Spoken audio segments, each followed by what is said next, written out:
Hablamos nuevamente del rebrote de coronavirus porque crece la preocupación cada día con el aumento de los nuevos contagios. Estamos para hablar del tema con el director del CEDES, Marcelo Ríos. Muy buenos días, bienvenido a la revista. ¿Cuán grave es la situación? Buen día. Primero aclarar, me retiro del barbijo porque estamos a casi 3 metros de distancia y el CEDES es bastante grande. Bueno, la situación está muy compleja, está ocurriendo lo que el Servicio Departamental de Salud ha ido anunciando lamentablemente hace muchos meses. No agrada las malas noticias, no agrada a veces que uno sea un agorero, ¿no es cierto?, de las cosas malas, pero el comportamiento de muchos ha generado esta situación. ¿Un comportamiento en particular en una fecha concreta ha derivado en esta situación o ha sido un comportamiento diario y sostenido de la población? Es la suma de varias situaciones o eventos, circunstancias en la población, porque además estamos viendo diferentes grupos etarios que han ido apareciendo, aunque últimamente, estas últimas 2 semanas, los adolescentes son los que han ido aumentando en casuística con el tema del grupo etario sobre todo. Si bien los adolescentes por lo general y estadísticamente a lo que nos ha mostrado estos meses no tienen riesgos de letalidad elevada ni de complicación, pero los adolescentes son al fin y al cabo quienes estando en casa, ¿no es cierto?, tienen más relación, salen menos en el día, ¿no es cierto?, por lo tanto están más tiempo en casa, generan brotes familiares. Los adultos mayores también han ido elevándose estas últimas 2 semanas. ¿Pero porque han estado saliendo? ¿Porque han sido contagiados por los jóvenes de la casa? Claro, cuando uno revisa las fichas epidemiológicas y habla con algunos de los pacientes, observa de que algunos no han salido, se han mantenido, pero tienen las visitas, ¿no es cierto? Y eso es lo que complica, o en otros casos lo que han tenido que salir por muchas situaciones, por el confinamiento en sí, salir, porque hay más espacio y porque además no solamente tenemos derecho, ahora tenemos, ¿no es cierto?, la posibilidad de poder salir, nos han habilitado las puertas, nos han abierto la tranquera, como decimos, y no está mal. Lo que está mal es hacerlo sin el cuidado. Y lo que está mal es que uno salga y el otro no se cuide. Entonces, eso nos genera un gran problema en la población, que es un tema de colectividad, ¿no? Pero necesita el autocuidado, necesita que cada uno comprenda de que si una persona no se cuida, no es porque sin el barbijo yo evito que los otros me contagien. El tema está en que el que no usa barbijo está contagiando a los otros, porque lamentablemente aún siguen existiendo un 40 o 50% de asintomáticos. Y por lo general son los jóvenes y el adulto joven los que nos exponemos. Somos los que podemos cruzar asintomáticos, entonces nos sentimos bien, nos sentimos sanos o ya enfermamos hace meses y creemos de que como ya enfermamos no nos podemos enfermar de nuevo. Nos podemos enfermar de nuevo, tenemos muchos reinfectados, pero no es relevante definir si ellos son los que se pueden agravar. Usted puede haber no enfermado en toda la cuarentena, pero ahora se va a enfermar.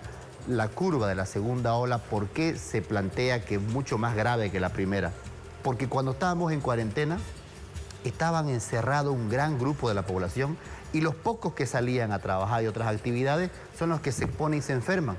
Pero los demás estaban encerrados. Ahora se abre, la población sale y circula y esta gran población es la que está enfermándose. Por lo tanto, por eso es que siempre la segunda ola en los otros países es mucho más elevada de casos que la primera ola. ¿Cuáles son las actividades más riesgosas que está haciendo la población? Aquellas en las que, para empezar, estamos en lugares cerrados, con poca ventilación. O hay ventilación, pero no es una ventilación que fluya, entra y salga. Es una ventilación circular que se queda. Por ejemplo, si usted está en un karaoke y en el karaoke solamente hay ventiladores y aires acondicionados, los que han ido al karaoke, recordamos que a la media hora, ¿no es cierto?, quedamos impregnados de humo, ¿no es cierto? Quedamos impregnados del cigarrillo, quedamos impregnados de todo.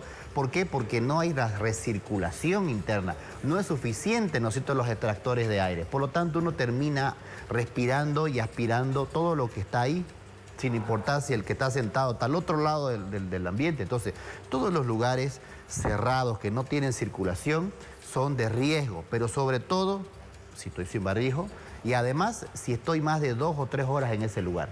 ¿Por qué? Porque es suficiente para que empiece a llenarse el ambiente, ¿no es cierto? Ya no tenemos que cuidarnos entonces solamente del contacto con otra persona, sino también del ambiente, del aire. Siempre se manifestó y se dijo de que a partir de las 2 horas, ¿no es cierto?, usted necesita ya renovar ambiente. Porque el problema está en la situación del lugar. Si usted entró, por ejemplo, la situación de los mercados, ¿no es cierto? Los mercados tienen pasillos y si el mercado está muy bien ventilado, como está en la mayoría, y usted entra con barbijo, hace sus actividades, circula y sale, el riesgo es bajo. El problema está en que la gente está sin barbijo en el mercado. No es el problema que esté en el mercado, nadie está en el mercado 3 horas, la gente no va a pasear al mercado. Hay un comerciante, es su trabajo, pero él está fijo en el lugar, no circula. Y los que circulan, ¿no es cierto?, son los que generan más riesgo que el comerciante que está sentado. Es la población que circula la que genera el riesgo. Pero si usted circula con barbijo, usted está evitando que si ese que circula está enfermo, no elimine y exhale el virus hacia afuera. Considerando que la aglomeración de personas es el problema más grave a enfrentar, ¿por qué las restricciones van dirigidas a los horarios permitidos o no de circulación y no al control de estos lugares que aglomeran gente? Algo que en la reunión del COED y en casi todas las reuniones del Comité de Operación de Emergencia Departamental, donde recordemos son varias instituciones, una es la que la preside, la que lo convoca, ¿no es cierto?, que es la gobernación, pero está constituida por muchas autoridades, por muchas instituciones representativas que tienen la decisión al final de consensuar una medida en base a la proporcionalidad de la situación epidemiológica y en base a la capacidad de contención o de control de la medida. Entonces, ¿cuál es el problema? Hay un montón de actividades económicas que evidentemente se necesita hacer reactivación y el COE ha estado preocupada de la reactivación. El gran problema está que cuando usted aumenta la circulación, las actividades se van moviendo en otros horarios y eso hace que amplíe el espectro de tiempo del ejercicio del riesgo o de la propagación. Si usted concentra las actividades en una franja horaria mucho más corta, automáticamente generan 2 situaciones. Las personas están menos tiempo expuestas, porque alguien que se levantó a las 6 de la mañana y esta noche tenemos una fiesta de graduación, va a estar a las 4 de la mañana, va a estar, ¿no es cierto?, 20 horas expuesto.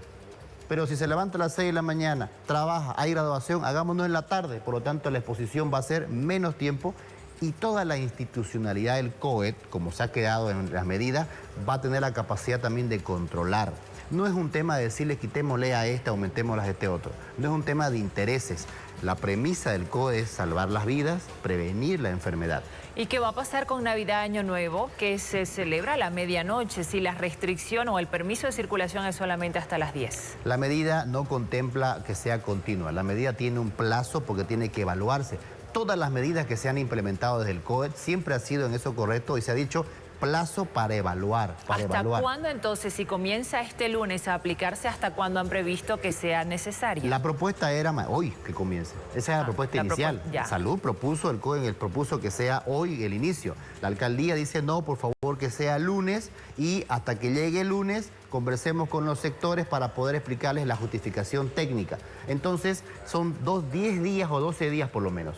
Entonces, hasta el 23 de diciembre se mantendría según lo que dice este decreto. Y el 22 o el 23 tiene que haber una nueva reunión de COE para analizar cómo fue la medida, cómo está la casuística y tomar decisiones ya para las siguientes 2 semanas en las que está Navidad Año Nuevo. Ahora, ¿qué pasa con esta posición que ha adoptado la alcaldesa interina, que dice que recién hoy se va a definir si ese horario se aplica en el municipio de Santa Cruz de la Sierra? ¿Hay una nueva reunión convocada para esta tarde? Correcto, hay una reunión, eso fue parte del análisis y fue parte de lo convenido también en el COE. El COE se definió, se dijo de que justamente pedía de que los otros sectores y sobre todo salud ayude al gobierno municipal para poder explicar la justificación técnica. ¿Pero podría modificarse este horario anunciado ayer por el gobernador? No debe porque es una medida tomada por todas las instituciones del COE. Incluso la alcaldesa. Pero claro, están todos presentes ahí, ¿no es cierto? Lo que se hace y lo que se dijo claramente es que la justificación técnica, hacer entender al sector, al grupo que en teoría va a tener una disminución económica, como el tema del transporte, es a ellos a quienes se les va a explicar técnicamente. Es socializar esta determinación. Es socializar la justificación técnica, no la medida. Es socializar la justificación técnica. La medida entonces de la restricción a partir de las 22 horas rige desde el lunes, sí o sí. Claro, tiene que tenerse. Esa es la autoridad que tiene el COET, ese es el pacto de autoridades que se ha quedado al inicio de la pandemia y ha funcionado muy bien. Y hasta el 22 de diciembre. Y después ese día se evalúa qué pasa en Navidad y Año Nuevo. Amerita y forzosamente se determinó que tiene que haber una última reunión de COE del año para poder determinar si tenemos un problema en los próximos días y tenemos un disparón. El COE se va a adelantar, evidentemente, no es un tema de planificarlo así, pero está claro que tiene que haber un tiempo de evaluación. ¿Cuál es la idea para ese tema de la restricción vehicular? Disminuyamos la carga viral que existe en la ciudad en este momento. Hoy, hasta la próxima semana, la casuística va a seguir subiendo.